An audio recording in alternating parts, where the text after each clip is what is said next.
Good morning students. स्वागत है आपका आज की मैथ्स की क्लास में।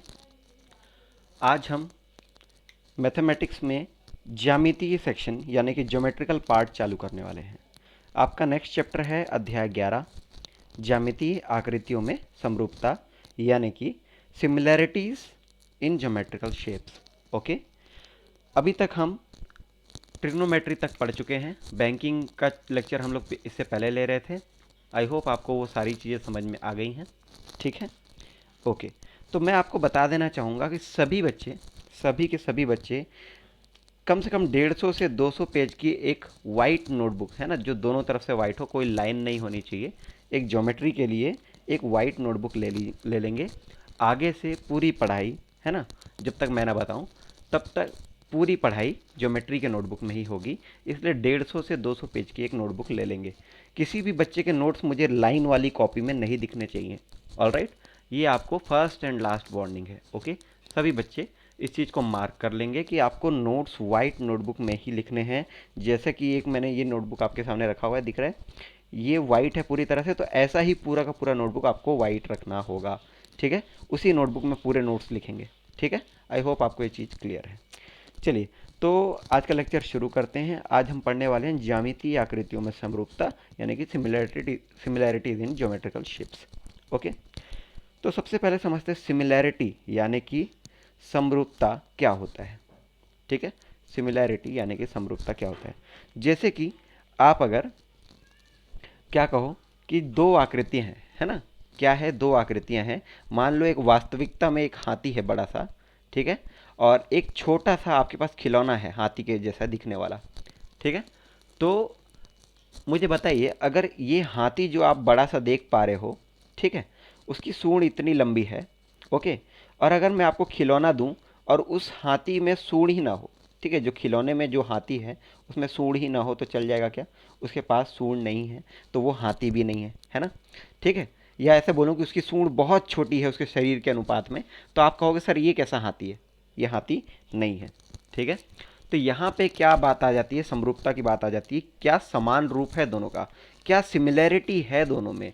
अगर सिमिलैरिटी है तभी आप चीज़ों को एक्सेप्ट करोगे कि हाँ ये इस चीज़ को रिप्रेजेंट कर रहा है ना, या ये इस चीज़ को दर्शाता है। आप कब एक्सेप्ट करोगे? जब दोनों में सिमिलैरिटी होगी, समरूपता होगी।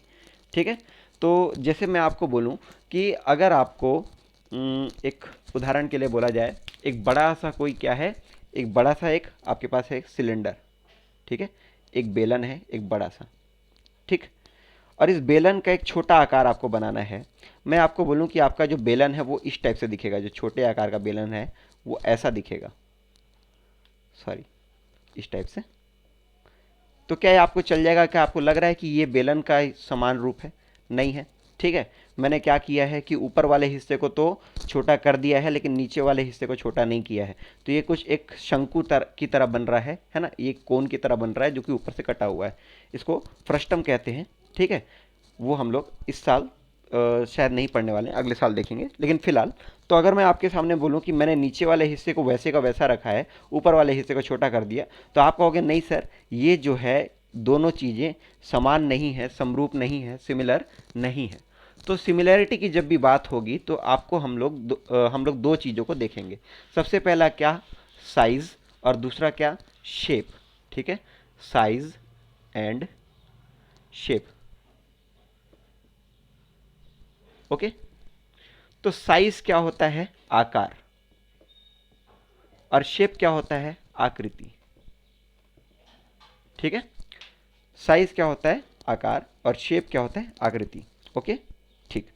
तो हमको ये समझना होगा कि चीज़ों को जब हम किसी दूसरे फॉर्मेट में दूसरे रूप में दर्शा रहे हैं, क्या उसका साइज़ अलग अलग हो सकता है या उसकी आकृति अलग अलग हो सकती है, और इन चीज़ों को देखकर हम बताएंगे कि क्या ये दोनों समरूप है या नहीं है, या सिमिलर है या नहीं है। ठीक है, चलिए आगे बढ़ते हैं, कुछ कुछ चीज़ों को समझेंगे हम, है ना। मैंने आपके सामने दो त्रिभुज लिए हुए हैं, ठीक है। अब इन दोनों त्रिभुजों को समझते हैं। अगर मैं इस त्रिभुज के अंदर एक छोटा त्रिभुज बनाऊं जो कि कुछ इस प्रकार से है, ठीक है, ओके, तो इस त्रिभुज के अंदर एक और त्रिभुज बना लिया मैंने, और इस त्रिभुज के अंदर भी एक त्रिभुज बना लेता हूं, ठीक। ओके, तो अब मुझे बताइए क्या ये दोनों त्रिभुज सिमिलर हैं, समान हैं, समरूप हैं, एक जैसे हैं या नहीं है? क्या कहेंगे? बिल्कुल, ये दोनों त्रिभुज क्या हैं, एक जैसे हैं, यानी कि ये दोनों सिमिलर हैं। ठीक है, सिमिलर मतलब एक जैसा होना। इसमें ध्यान दो, सर्वांग सम होना सिमिलर होने से अलग होता है। सर्वांग सम क्या होता है? जैसे अगर दो चीज़ें सर्वांग सम हैं तो जब उनको एक दूसरे के ऊपर रखेंगे तो वो एक दूसरे को पूरी तरह ढक देंगी, चाहे आप ऊपर रखिए चाहे उसको एक दूसरे के नीचे रखिए। तो ऐसे आप किसी भी स्थिति में आप देखोगे सर्वांग सम चीज़ें एक दूसरे के बराबर होती हैं, हर चीज़ में, हर डायमेंशन से। ठीक है, लेकिन सिमिलैरिटी में ऐसा नहीं होता। सिमिलैरिटी यानी कि समरूपता, समरूपता में ज़रूरी नहीं है कि दोनों चीज़ों का आकार एक बराबर हो तभी हम समरूप बोलेंगे।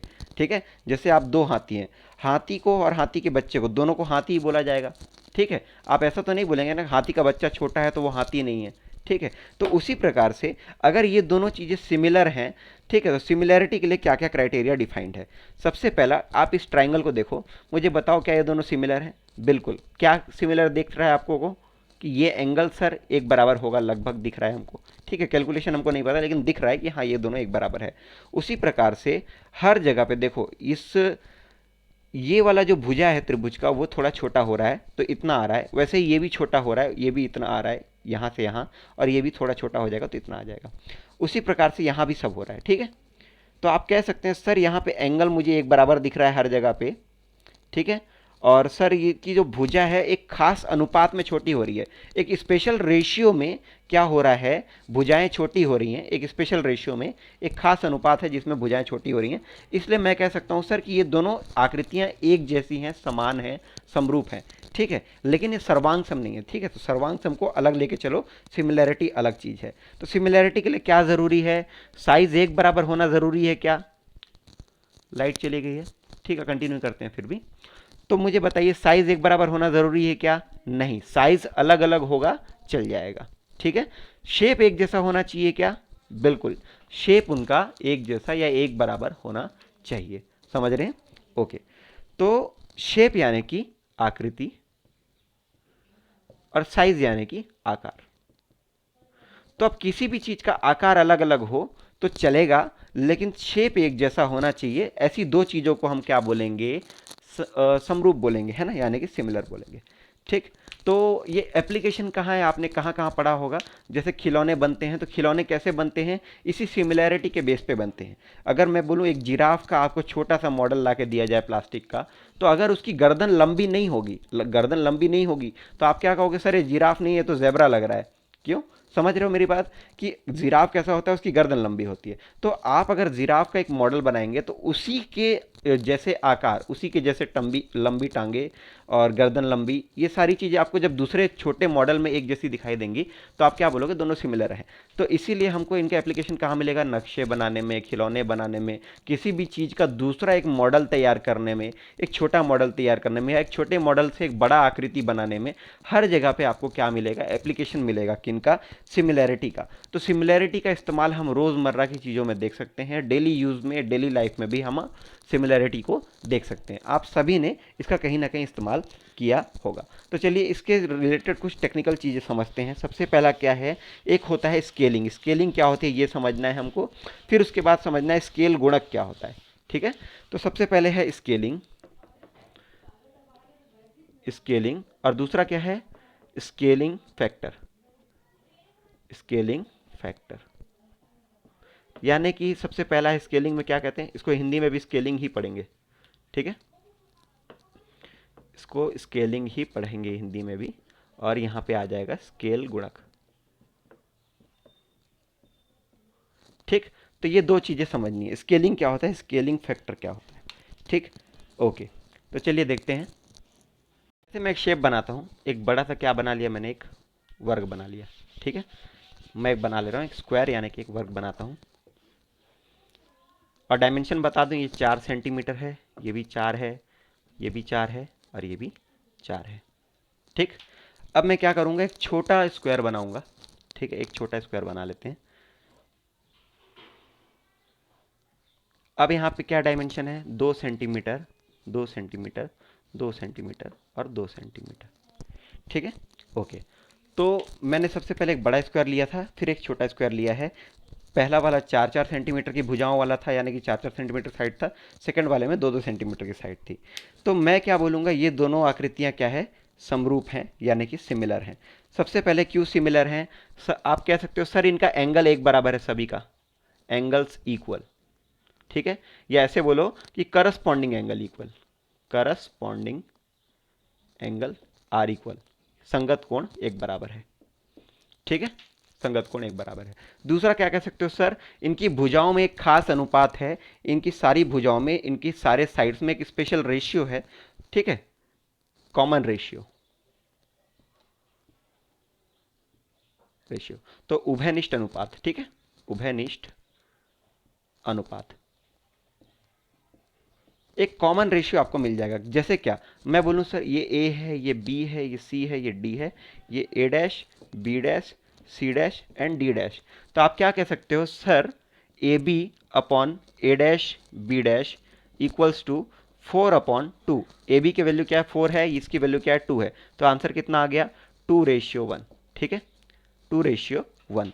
वैसे ही मैं आपको कहूं कि आप देख लो C D upon C dash D dash, C D की वैल्यू क्या है, फिर से 4 है, और सी डैश डी डैश की वैल्यू क्या है, 2 है, तो यहाँ पे फिर से रेशियो आ जाएगा 2:1, है ना, 2:1। तो आप कह सकते हो सर इनमें एक कॉमन रेशियो है, एक कॉमन अनुपात है, वो क्या है, 2:1 का है, ठीक है, ओके।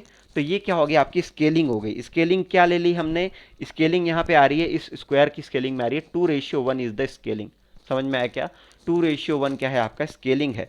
मैं क्या कहना चाह रहा हूँ, एक 4-4 सेंटीमीटर भुजा वाले स्क्वायर को अगर आपको 2-2 सेंटीमीटर में रिप्रेजेंट करना है तो 2:1 करना पड़ेगा स्केलिंग में, ठीक है, 2:1 करना पड़ेगा। मतलब अगर ओरिजिनल आपका 2 है तो जो आप दूसरा बना रहे हो उसका रेशियो कितना होगा, 1 होगा, ठीक है।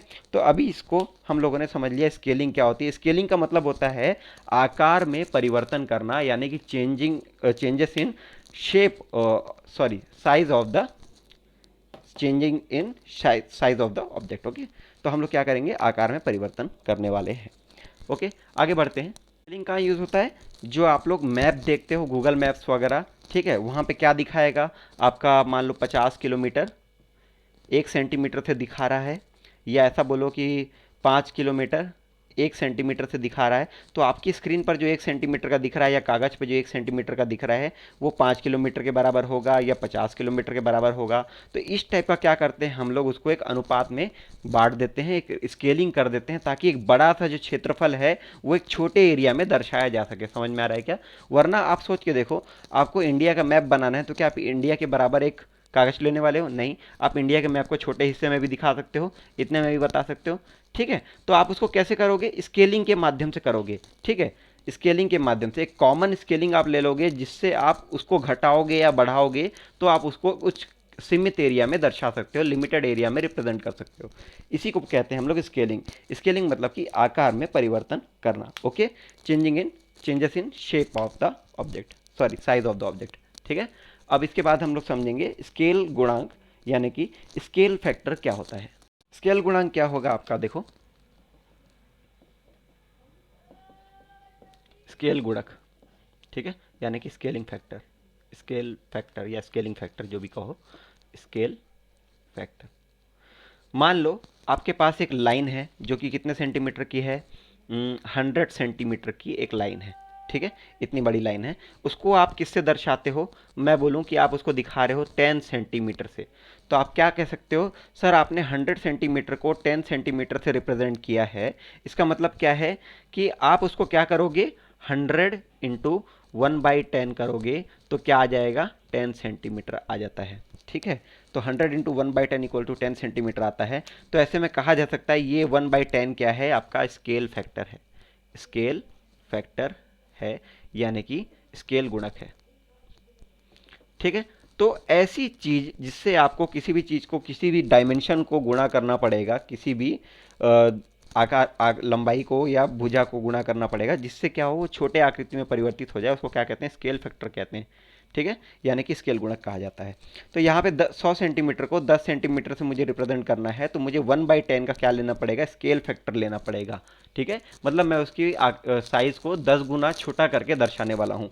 इसी प्रकार से अगर मैं आपको कहूँ कि कोई बहुत छोटी चीज़ है, मान लो 5 सेंटीमीटर की चीज़ है, उसको आपको बड़ा बनाना है ना।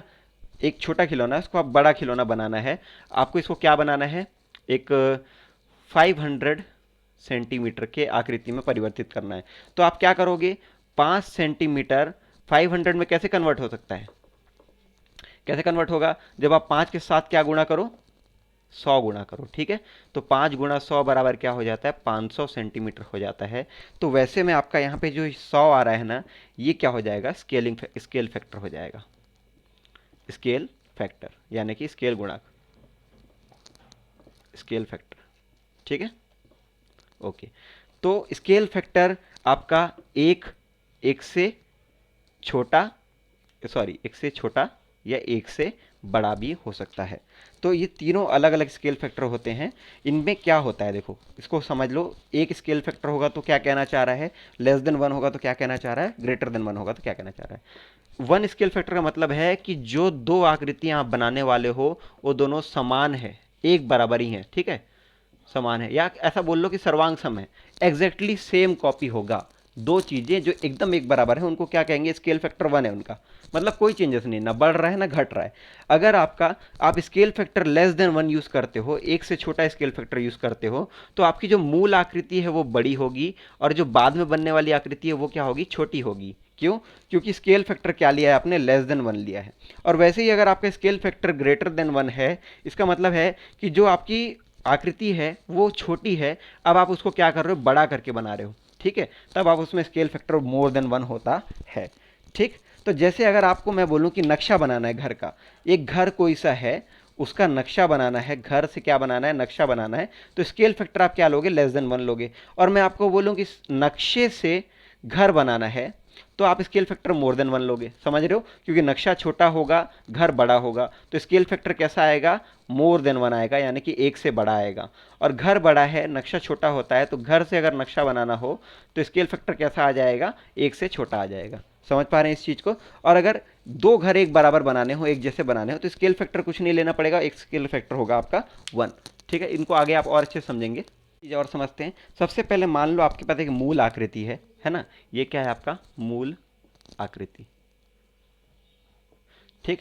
और उसके बेस पे हम लोग क्या कर रहे हैं, देखो मूल आकृति 10 की है, एक जो दूसरी आकृति बनी है वो उसके जैसी ही है, लेकिन कैसी है, बड़ी है।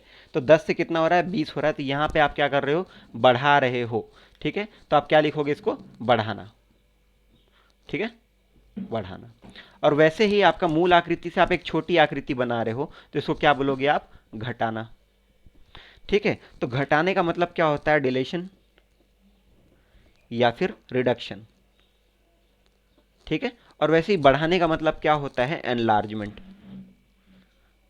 एनलार्जमेंट, एनलार्जमेंट यानी कि बढ़ाना, ओके।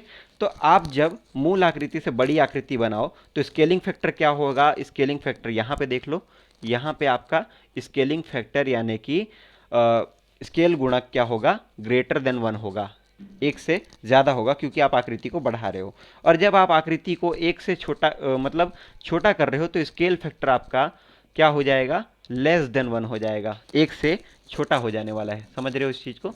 तो आपका स्केल फैक्टर वहाँ पे लेस देन 1 आएगा। यहाँ अगर मैं आपको कैलकुलेशन के हिसाब से बताऊँ, इसको आप नोट कर लीजिएगा, कैलकुलेशन देख लो, स्केल फैक्टर क्या निकलेगा, ठीक। तो सबसे पहले है A B, okay, A B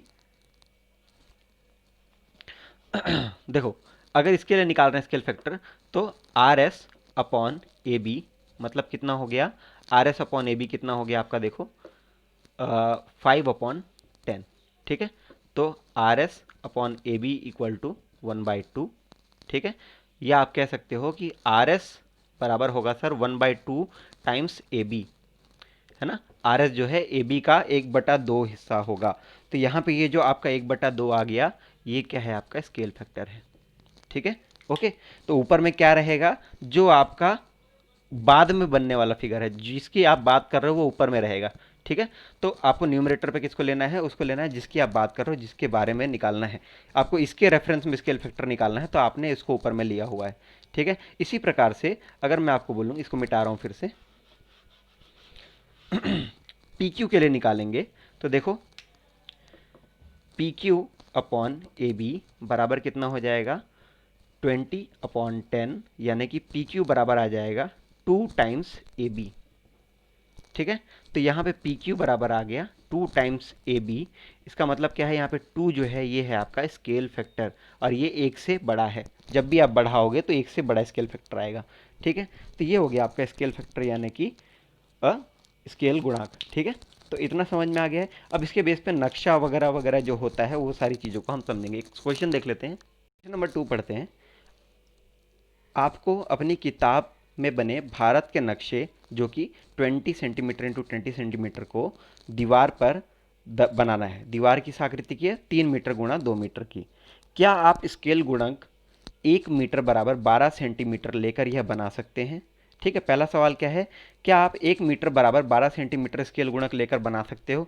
दूसरा सवाल क्या है, यदि नहीं तो क्यों नहीं बना सकते हो? और तीसरा सवाल है, स्केल गुणक अधिकतम कितना लिया जा सकता है ताकि नक्शा 6 मीटर गुणा 4 मीटर की दीवार पर बनाया जा सके? ठीक है, तो एक एक करके तीनों सवालों को देखते हैं, काफ़ी क्लैरिटी आ जाएगी इससे आपको। ठीक है, तो डेटा हम लोगों ने लिख लिया स्क्रीन पर।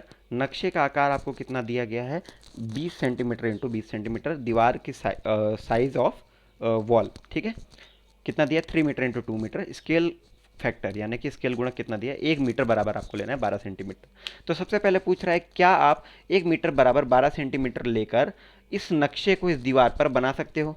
ठीक है, तो चलिए चेक करते हैं। सबसे पहले ये लंबाई होती है, चौड़ाई होती है, तो लंबाई के लिए चेक किया जाएगा। लंबाई, अब देखो यहाँ पे 3 मीटर है, तो लंबाई क्या है, 3 मीटर है, 3 मीटर। ठीक है, अगर आपको 3 मीटर को सेंटीमीटर में दर्शाना है तो कितने में बनेगा, 3 मीटर बराबर कितना सेंटीमीटर हो जाएगा आपका, अगर आप नक्शे पे दर्शाओगे तो बराबर 3 गुणा 12 यानी कि 36 सेंटीमीटर हो जाता है। तो मतलब अगर आपको 3 मीटर को इस स्केल से दर्शाना हो तो 36 सेंटीमीटर पे आप रिप्रेजेंट कर सकते हो। फिलहाल हम लोग इसको ऐसे भी समझ सकते हैं, इसको छोड़िए, आप इसको 2 मिनट के लिए हटा देते हैं। आप मुझे ये बताइए, अगर आपको मैं बोलूँ 1 मीटर बराबर है 12 सेंटीमीटर, तो 1 सेंटीमीटर बराबर क्या होगा, 1/12 मीटर हो जाएगा क्या? 1 सेंटीमीटर बराबर 1/12 मीटर। ओके, तो अब आपका नक्शा कितने आकार का है, नक्शा में लंबाई क्या है आपकी, 20 सेंटीमीटर की लंबाई है। तो अगर आप इसको दीवार पर बनाओगे तो स्केल गुणक क्या हो जाएगा, 1/12। ठीक है, दीवार पर बनाओगे तो आपका 20 सेंटीमीटर का 1/12 कितना हो जाएगा, देखो 20 सेंटीमीटर इंटू 1/12 मीटर। ठीक है, तो ये कितना आ जाएगा, 12 कम 12, डिवाइड कर लो एक बार में, फिर इसके आ जाएगा 1.6, 12 छक्के 72, छक्के 72, छक्के 72। ठीक है, तो इतना मीटर। तो आपका ये जो 20 सेंटीमीटर नक्शे पर है, अगर आप उसको दीवार में ड्रॉ करोगे तो आपको कितना लेना पड़ेगा, 20 सेंटीमीटर को रिप्रेजेंट करने के लिए 1.666 मीटर आपको लेना पड़ेगा। लेकिन आपके पास है कितनी लंबाई, देखो दीवार की आकार कितनी है, 3 मीटर का आकार आपके पास है। आपको बनाना कितने में है, 1.666 में बनाना है। तो ये आपका इसके अंदर ही आता है ना, मतलब आपके पास 3 मीटर की लंबाई है, लेकिन आपको सिर्फ ड्राइंग कितने में करनी है, 1.666 मीटर में करनी है। तो आप कर सकते हो, बिल्कुल कर सकते हैं। यहाँ भी देख लो 20 सेंटीमीटर चौड़ाई भी है, और यहाँ पे 2 मीटर क्या है, उसकी चौड़ाई है। तो भाई चौड़ाई अगर आप 20 सेंटीमीटर की ड्राइंग को इस स्केल के हिसाब से आपको दीवार पर बनाना है तो 1.666 मीटर में बनाना होगा। ठीक है, 1.666 मीटर में आपको बनाना होगा। ठीक है, तो ये क्या हो जाएगा, बड़ी आसानी से बन जाएगा। क्यों, क्योंकि आपके पास अवेलेबल कितना लंबाई है, 2 मीटर की लंबाई उपलब्ध है। ठीक है, 2 मीटर की लंबाई उपलब्ध है। अगर आपको अभी भी कंफ्यूजन है तो इसको पूरे को मीटर को सेंटीमीटर में कन्वर्ट कर लो,